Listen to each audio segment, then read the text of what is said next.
What's up, everybody? Hope your day's going real good. Welcome to the Smackdown review of Philly sports and all things bueno, because as I like to say, Philly sports is bueno, WWE is bueno, and sports in general is muy bueno. So I want to get into my SmackDown review. This is the first SmackDown live ever after WrestleMania. So let's just jump into it. You know what the blog is about. You know what my ratings are. If you watched my first two videos, if not, go ahead, check them out. Make sure to leave your comments. So they open up SmackDown with the WrestleMania package. They show all the different matches from SmackDown. The show is again live in Orlando. Orlando, man, you guys must want WrestleMania there every year because the love you guys just showed was just awesome. The energy was still there. This is capping off a 5-day week for WWE live events, which is, I think the most I've ever seen. Starting with the Hall of Fame and leading into SmackDown Live. Orlando, you were a great host city. My man Mike Knox, spell his name with three X's because he's hardcore, was down there. He had a great time. He said the WWE universe really came out, so you guys were awesome.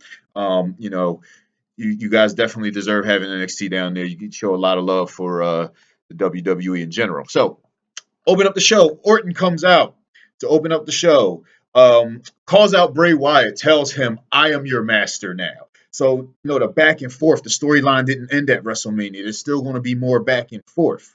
So then what happens is, the lights go out, typical Bray Wyatt fashion. He comes out and then he talks to Randy Orton about taking him to dark places. And just the way he's delivering it, you're just like, oh man, like maybe you should have played the clown in it because you're real sadistic and real dark, Bray Wyatt. I love what you're doing. And I love, like I said, I love whoever's ever writing this storyline. Triple H, Stephanie, Vince, give these people, give that writing team a raise because this story is just awesome. So Bray Wyatt talks about taking Orton to that deep, dark, sadistic place, and he challenges him to what's called a House of Horrors match.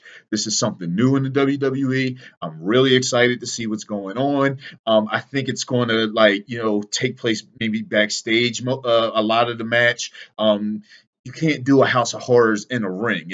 It can't be contained to the ring. I just assume it's going to be some type of backstage involvement as well. But I'm looking forward to seeing more details. The way Bray Wyatt delivers his storyline because wrestling is storyline. The way he delivers on his storyline is just amazing. It's awesome. I just can't wait to see what happens with this. I can't wait to see what a House of Horrors match is. So, they go a little bickering. Randy Orton tells him, come to the ring now. Come to the ring now. Let's not wait for your rematch. And then, the lights go out. Bray Wyatt, classic Bray Wyatt, I'm here. And then, the brawl goes out. He does the scoop power slam. Then, who comes back? But the long lost Eric Rowan comes back to the Wyatt family, attacks Randy Orton.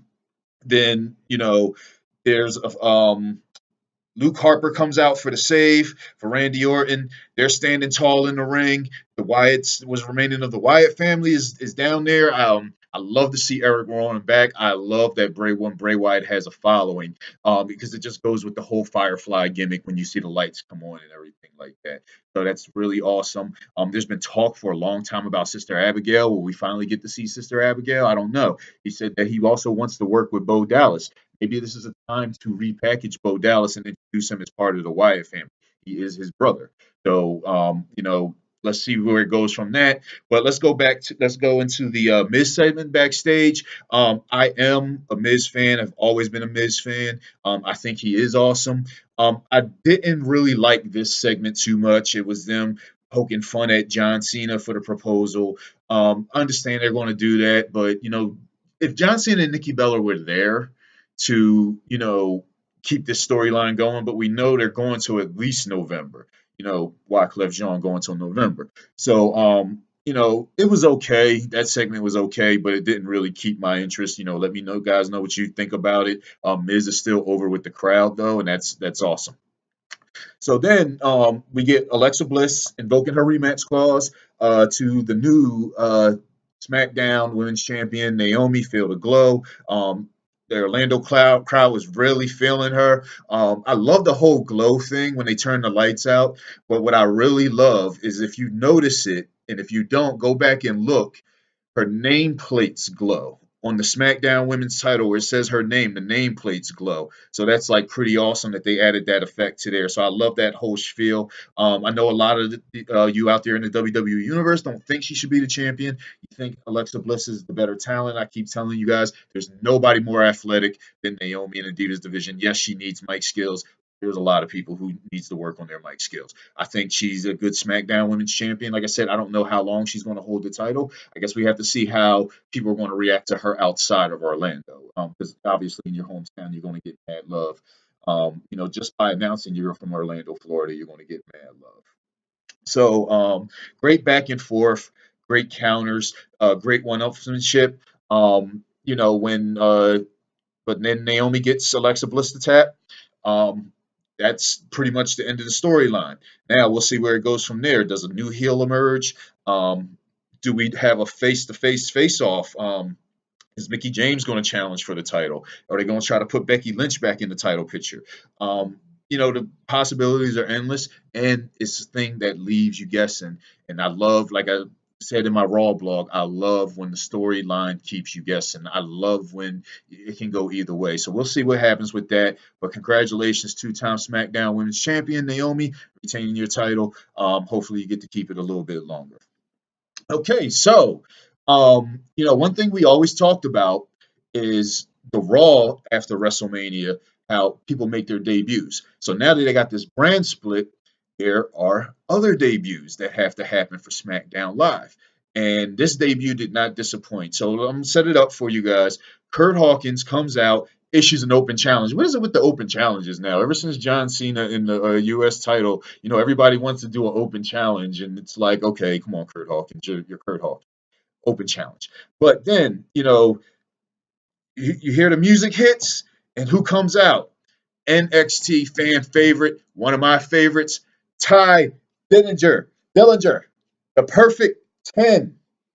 I love it. I love his whole gimmick. I love the I'm the perfect 10. I know he was a bit of a jobber in NXT, but he put a lot of people over. But this guy is very, very, very athletic. He really showed it. I mean, I know Kurt Hawkins, a lot of people say, oh, well, it's Kurt Hawkins. Yeah, it's Kurt Hawkins. He's a jobber. I just hope they don't use Ty Dillinger like a jobber like they did in NXT. I can see him, definitely doing something good in the mid card. I don't really see him making a way to the championship. I don't see him maybe in a tag, even though he did do well in the SmackDown Takeover. 4-man mixed tag, he was pretty good in that. But anyway, hits the tiebreaker, gets his first win on SmackDown in his debut. Fans really loved him. The great thing about these debuts is they were all NXT guys. We all know that NXT is based in Orlando, so not only do they see these guys wrestle, but they probably see them out in the street as well. So good pop from the Orlando crowd. Congratulations, Ty Dillinger, making it to the main roster. I love your gimmick. Looking forward to seeing more of you. So then they Mojo rally. They have the interview backstage. And he seemed kind of humble. I don't really like that out of that character. I know it's supposed to be humbling. You won the Andre the Giant Memorial Battle Royal. I know I said something about the trophy not being there, but apparently the trophy was there when I watched the replay. So, but we'll see what happens with that. Maybe put him in a feud with Ziggler, help build him up. If you're going to use Ziggler to put people over, Ziggler is an amazing talent, and if you're going to get Mojo Rawley over more than he is already with the crowd, I would say use Dolph Ziggler to do it. Put him in a feud. That's what I would do because Dolph Ziggler does very well. He's an amazing talent. He doesn't get the credit I think he deserves. So Mojo Rawley finishes up with the interview. He starts to get a little hype at the end, but I want I'm hyped, bro. I'm always hyped. I definitely want to see more and more of that. I didn't like the calm down version of him too much. So then they recap Mr. McMahon's announcement shakeup, saying what's it going to be. They showed a Raw recap. Then next thing you know, John Cena's music hits. Everybody starts to boo. The Miz comes out dressed as John Cena again. And his whole gimmick, he does the whole spin around, talking to the camera, brings the never give up towel out. He does the whole gimmick. I love the Miz. He's very, very entertaining. Like I said, I think he's awesome.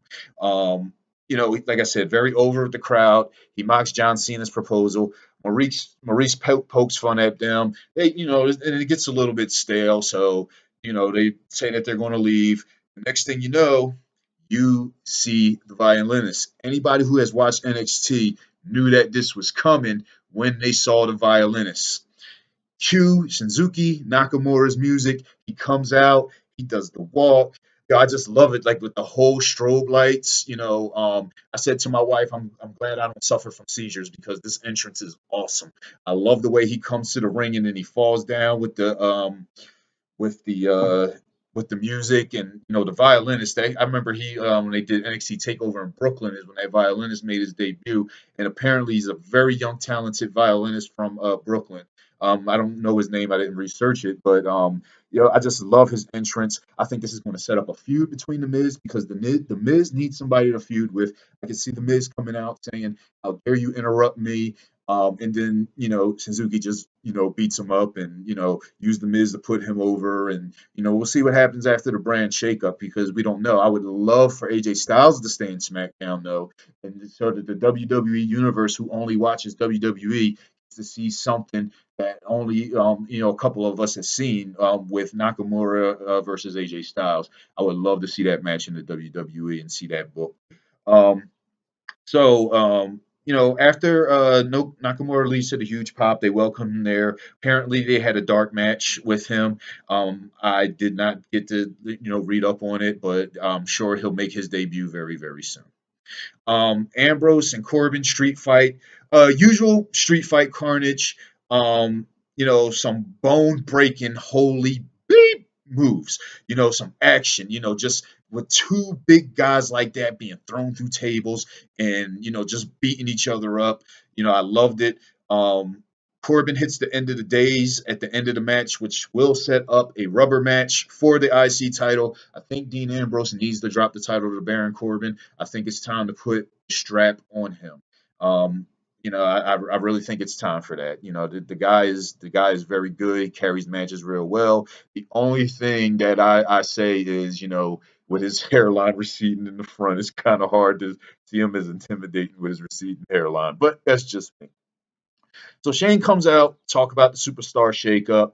Then he doesn't give any insight into it. He just really says that it's going to be a great opportunity, and people from Raw should be begging to come over here to SmackDown. Cue AJ Styles music. AJ Styles comes out. He says, "I don't want to go anywhere. I built SmackDown, and I'll be damned if anybody from Raw is going to come over here and take what I built." And then he said, "Shane, I got one more thing to say to you." Stuck his hand out, shook his hand. I think that was great because it just shows the mutual respect that he had for him. And Shane's just a hell of a performer. I know he only performs, 2 or 3 times a year, but he's just a hell of a performer. It was a hell of a match. I love the way they did that. But then you saw AJ Styles said, "Hey, don't turn your back on me." And then, Shane flinched. But then, that was the end of that segment. But like I said, I hope AJ Styles stays. I would love to see a match between him or a series of matches between him and Nakamura. Google the match. Look it up on YouTube. It's a really good match. I would love to see that in WWE, and I think the WWE universe deserves to see that. Um, so then, the main event, Orton and Harper come out, and then, against the remaining people of the Wyatt family. It's a typical back and forth, tag match. Mind games, being played. You know, Obviously, we knew that Bray Wyatt was not going to take the loss on this. We knew Eric Rowan was going to take the loss. The mind games at the end, it seemed like something kind of fell apart. I think, and it seemed like the crowd was a little disappointed when the lights went out at the end of the match, and all it was just Bray Wyatt on the ramp. We were expecting to see somebody, maybe another major debut, and that's why I have to give the edge to Raw this week because you had Finn Balor returning as your last match. And SmackDown, nobody made their debut or returned.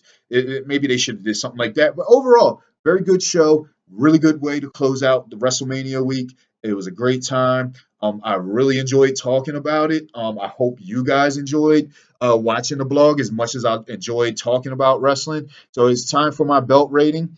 Because there were a couple segments that I just didn't like, and I thought, the way they should have handled Nakamura's debut, maybe a little bit better. And then, of course, the way to close it out. Remember, like I said, it's not how you start, it's how you finish. It was a good finish. It was an okay finish. It wasn't a bad finish. So I will give it 3.75 out of 5 Chris Jericho Intercontinental titles, which is still a very respectable score because we all know Chris Jericho is the greatest Intercontinental Champion of all time. So again, it is 3.75 out of 5 Chris Jericho Intercontinental titles.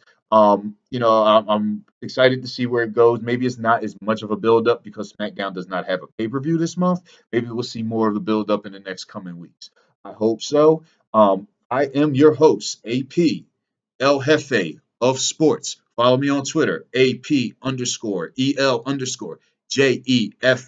That is AP_EL_Jefe. Hit me up. Let me know what you think about the video. Let me know what you think about my opinion. I'd love to hear about it. I know I've been talking about wrestling a lot. Don't worry, Philly fans. I am going to be talking about opening day. But the next blog will be the recap of NXT. Who's going to step up to challenge Bobby Roode? Or they're going to keep the Asuka and Ember Moon thing going? I don't know. We'll have to tune in and see. We'll see what goes from there. Signing off. Philly Sports, all things bueno. Remember, people, keep it positive every single time. You think positive, positive things will happen. I am living proof of that. Have a great day. Hope to see you for the NXT check-in.